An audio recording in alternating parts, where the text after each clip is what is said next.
My name is Paul Wolliver. I'm the owner of Pinellas Power Products. I'd like to show you my latest offering. It is a wireless remote control shutoff for the EU1000i Honda generator.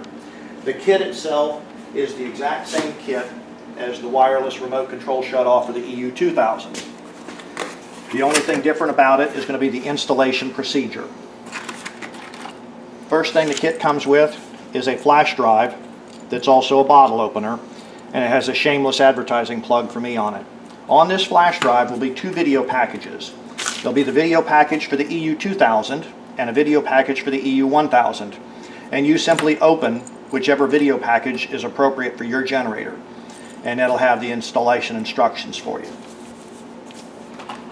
Next thing that'll be in the kit is the battery pack. And all the battery pack is a portable cell phone charger, again with a shameless advertising plug for myself on it. You'll notice that the battery pack has no buttons on it anywhere. There are several portable cell phone chargers available on the market. So if you wanted to get yourself a spare battery pack, you can purchase a cell phone charger. Make sure it does not have a reset button, and make sure when you read the instructions on it that it does not have a battery saver mode or an economy mode. I've got a couple of them here that have no buttons on them. Originally, I had ordered several hundred of these with my name and logo printed on them that went into a power saver mode. So what would happen was you'd charge up the battery, and then if it sat for more than 30 seconds without being used, it would go into power saver mode, and you'd have to hit a button on it to turn the plugs on, which defeats the purpose of a wireless remote control. If you have to walk over to the generator and turn the battery pack on, it doesn't work. Also included in the kit is a recharging cord and a recharger. I use the low power LG rechargers. I have seen several articles on the internet that there are certain brands of recharger with a higher power that are known for causing fires. So in order to avoid that, I'm using the low power, which is 85 milliamp recharger. Most cell phones come with a 1.2 amp to 2 amp recharger. If you'd prefer to use that, then go ahead and use it. But you'd plug the power cord in, and we'll set that off the side so that hopefully it's charged by the time we get ready to use it. This is your radio control module. Here are the plugs that intercept the Honda harness. Here's the radio module, complete with the antenna wire. Do not attempt to change the length of the antenna wire. Adding to the length of the antenna wire will actually reduce the transmission range because you change the standing wave ratio. You'll get a transmitter with an extendable antenna and several zip ties just to tidy up the job. Okay, let's go ahead and get started with the install on this. You notice that I put a piece of cardboard on the workbench because we're going to be laying the generator on its side, and we don't want to scratch up a brand new generator.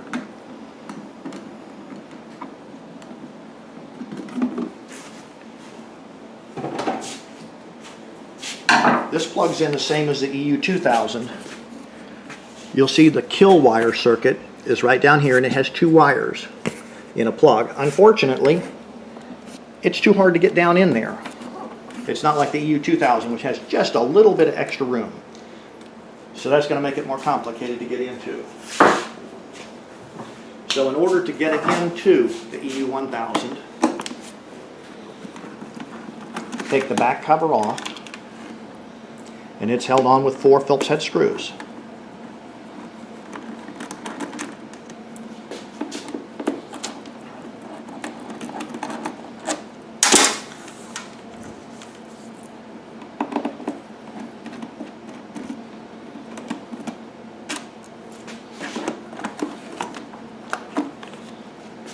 I'm going to set it aside, and I'll set the 4 Phillips head screws that go with this cover off with that, so you don't get them mixed up.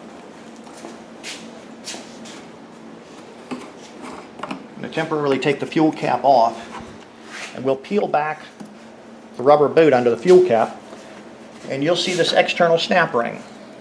Before I take the snap ring off, let me point out something. You'll notice that there's a slight gap along the front of the generator. That gap is there intentionally. If you notice, the lug that the snap ring fits over, it sits tight.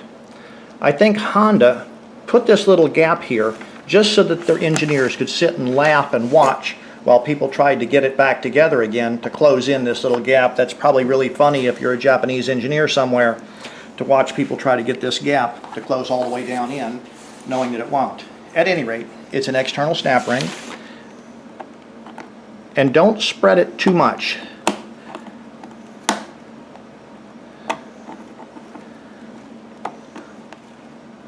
Trying to get my pliers into it. We're just going to barely spread it enough to get it off of this generator. And that's the snap ring right here. We'll set that off to the side now. I'm going to put the lid back on, and I'm going to close the vent because I did not take the precaution of draining all the gas out of it ahead of time. Okay? And the next step is take just the front electrical panel off. It can actually be taken apart without pulling this off first, but you're not likely to ever get everything to line back up again trying to put it all in one chunk. So if we just take it off now, our lives will be easier.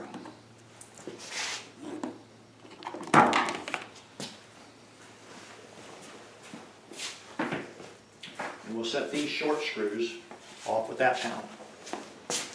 Then there are two Phillips head screws that go in from the side.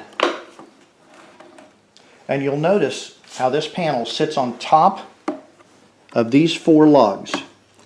And it sits right back in there and is held in place by these two Phillips head screws, one on either side.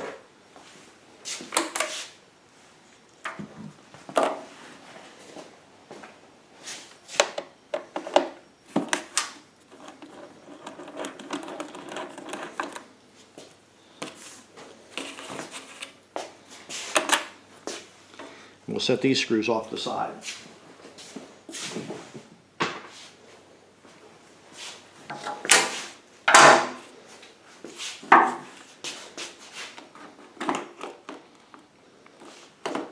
You'll see that there was a rubber flap that was pushed up right here.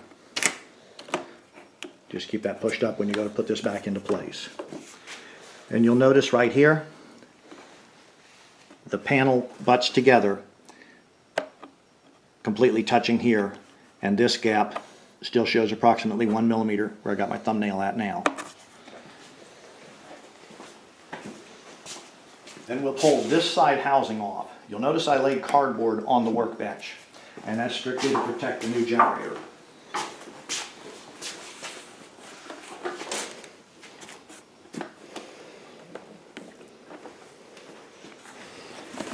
See how much gas is leaking out of the new fuel tank.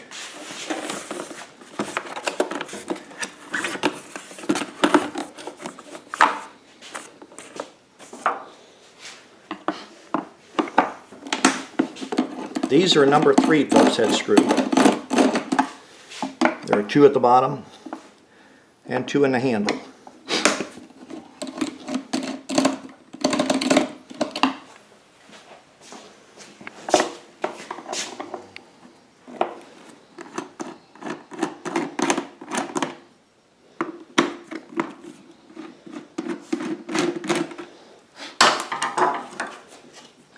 The 2 in the handle are black in color and fairly short.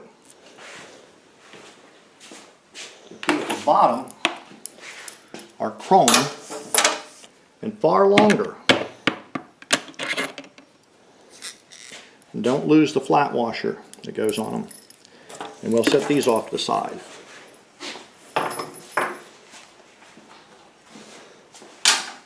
And now we're going to try and lift the case off without disturbing the fuel tank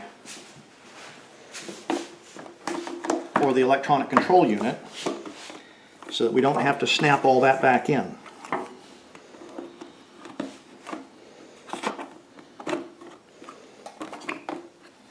Okay.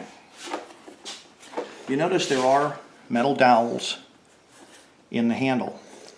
They can slide out. In fact, I'll push one of those out like that. They can slide all the way out on you. So be careful when you take it apart to pay attention that you got your dowels back in. On the bottom, there are two long dowels. And you'll see that they're protruding about 11 millimeters from the case. If they're sticking out more than that, it means they've come out of the bottom case on you.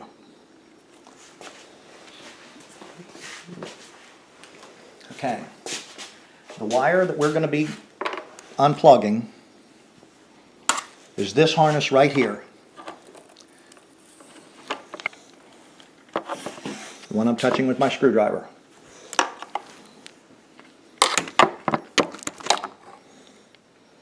And that's a 2-wire plug. So what I'm going to do is lift this little rubber cushion that holds the electronic unit to the fuel tank.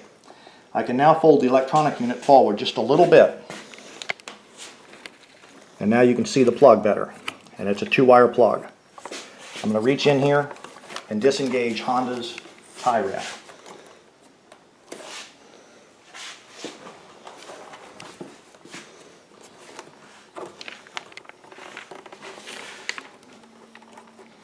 And you'll be able to see how I did it once I pull it out.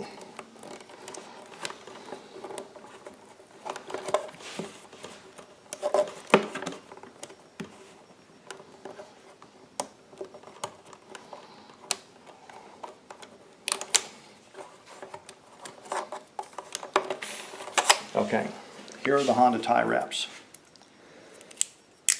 They go on like this. Take this little tab and just pull out on it. And it comes all the way out. Okay, now the 2-wire plug. And I can demonstrate how that works with the plug on my radio kit. It is identical. They're plugged together like this. You'll take this side and squeeze in and pull out.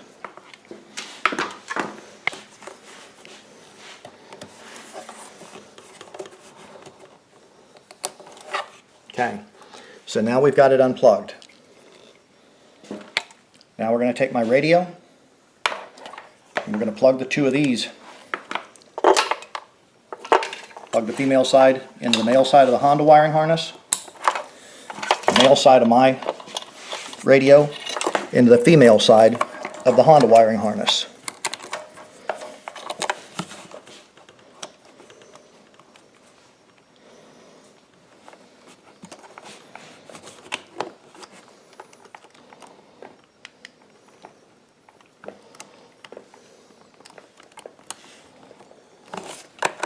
Tug on it a little bit and it's nice and tight in there now.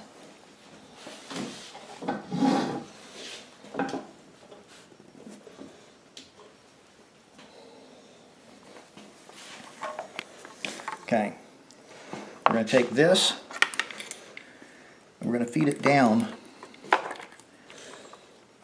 to where it can be pulled through from the other side.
I should straighten that up so you can actually see what I'm doing.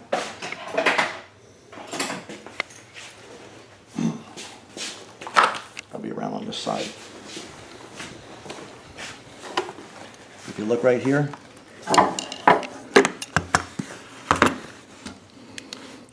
that is my radio module.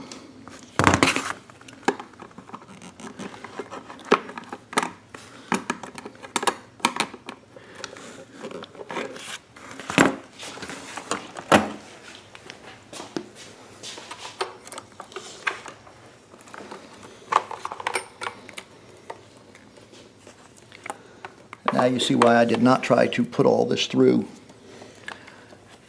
from the other side. There's simply not enough room to get my big fat fingers through there.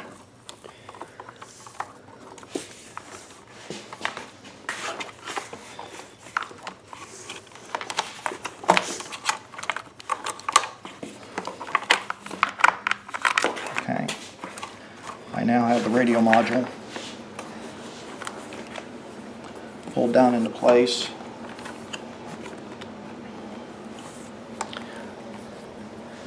I will take Honda's original tie wrap,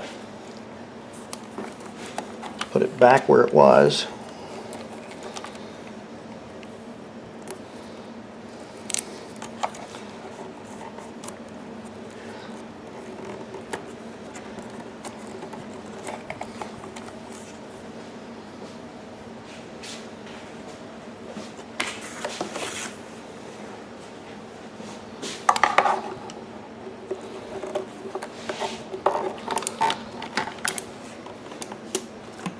Okay. And now we go over this and make sure that everything is going to fit back in to the original location.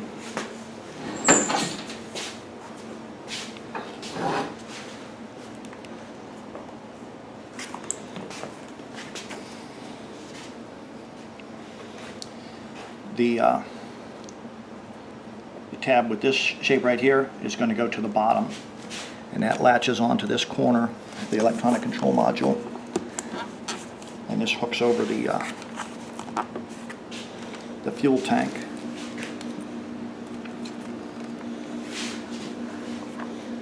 What we want to do is look down in here and make sure that the electronic control module is slid all the way into the red plastic case. Okay.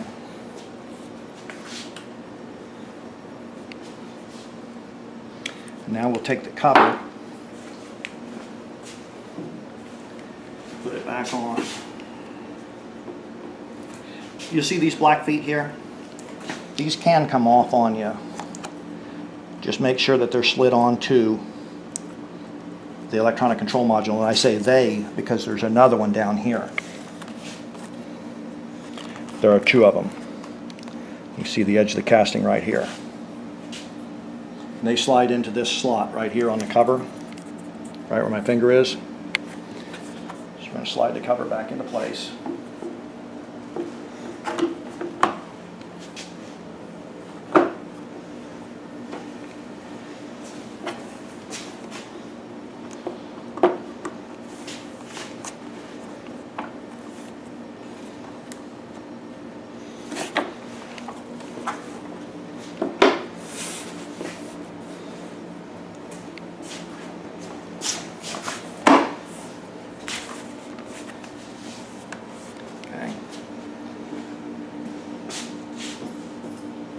Take our two long screws,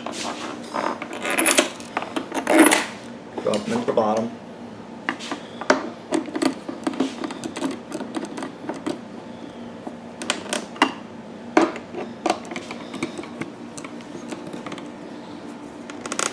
Then check your gap.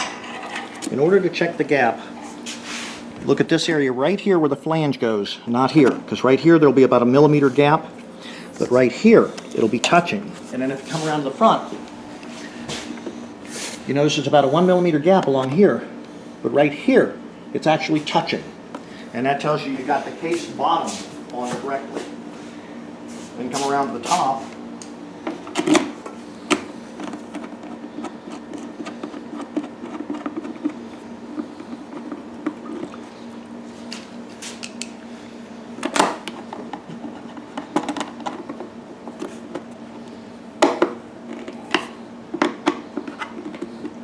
And screw this on. Then if you look at the top of this should be touching. If you peel this cover back, you'll see that the lug that the snap ring goes around should be touching. And if you come back here, where the exhaust cover goes, you'll see that that's touching. Okay, so now we have the generator case installed to where it's no longer super fragile. We'll go ahead and turn it right back up again. You'll notice when I went to show you the lug for the snap ring, I did not unscrew the fuel cap to allow me to pull this back far enough. Now that the tank is right side up and fuel will not come pouring out of it, I can show you that lug, that it is touching. And I'll go ahead and put the snap ring back on. You notice the snap ring has a sharp side and a rounded side. Put it so that the rounded side faces down and the sharp side faces up, so it'll get a nice sharp engagement into that groove, and it will not go spitting out like a watermelon seed.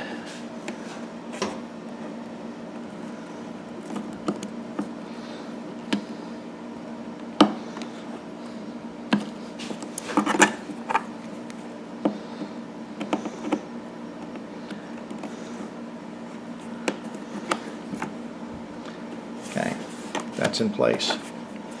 Now you put the gas cap back on so we don't go spilling any more fuel. Okay. We'll hold this up and tuck these wires back down into the bottom where they used to be. And remember that this piece sits just in front of these tabs.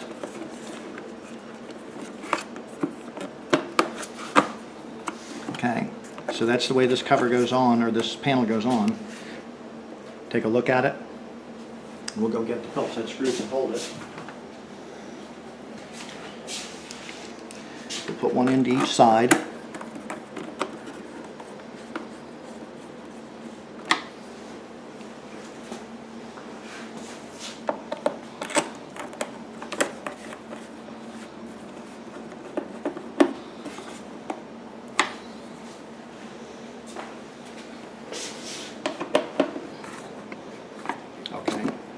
So that's now nice and securely put in place.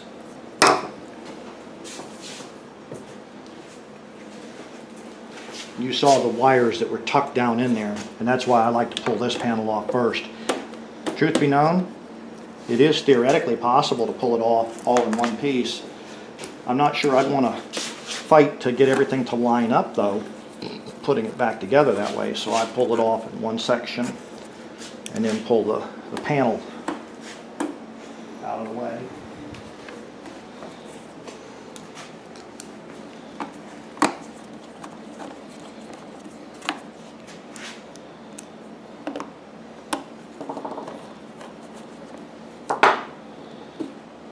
Okay, now over here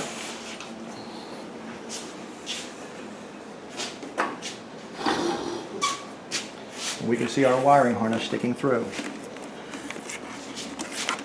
Push the wiring harness and the radio right down here. If you come over to the power pack, unplug the charger from it. Included in the kit are a whole bunch of small zip ties and 2 large ones. I send 2 large ones even though you only need 1. The reason being is that if you pull the zip tie up too tight, it's harder to use correctly. I like to leave the zip tie fairly loose, about like that will work, because now you can pull it up and look into the end of it.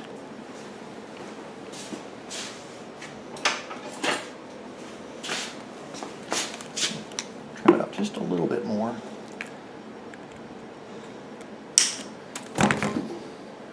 So now we can look at it and plug the radio module into the power pack.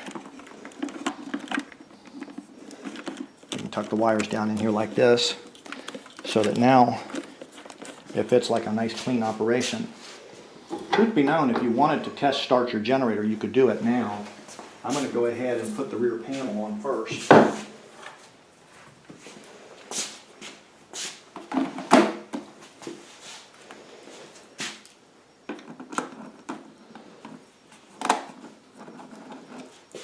And go ahead and get all 4 screws started before you tighten any of them down.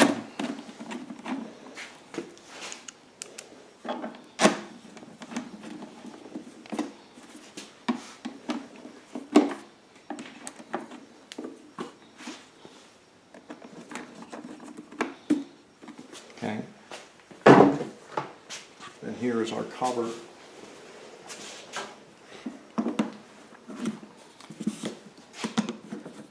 You could back over it like this. Now there are some options. Pull it apart on plan.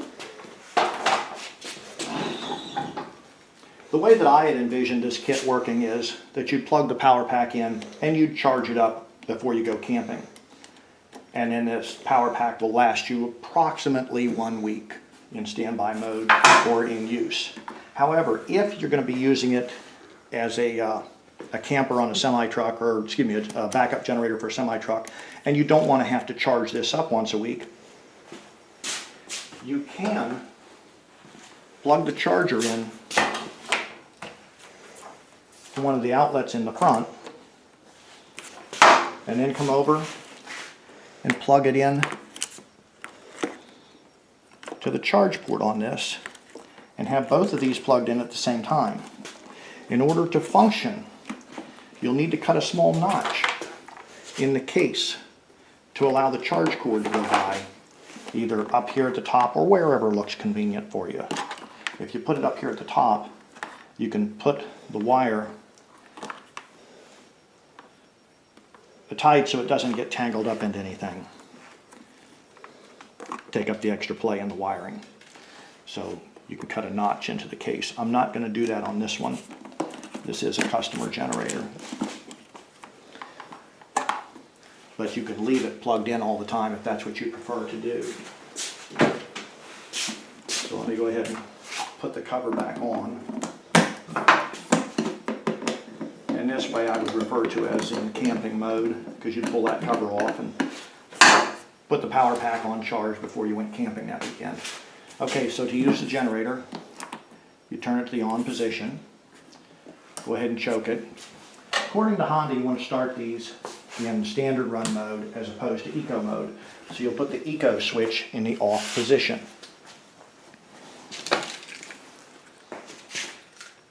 Here's the wireless remote control. So we'll go ahead and pull it and start it. And I'm going to go through this pretty quickly because I don't want to fill my shop full of carbon monoxide. But I'll go ahead and start it.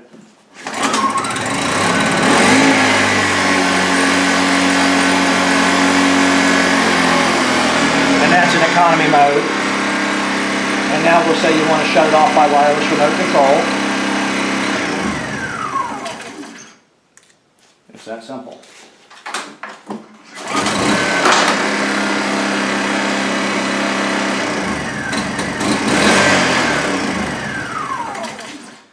You do need to hold the button all the way in until it comes to a complete stall. As you see, it'll try to start right back up again on you.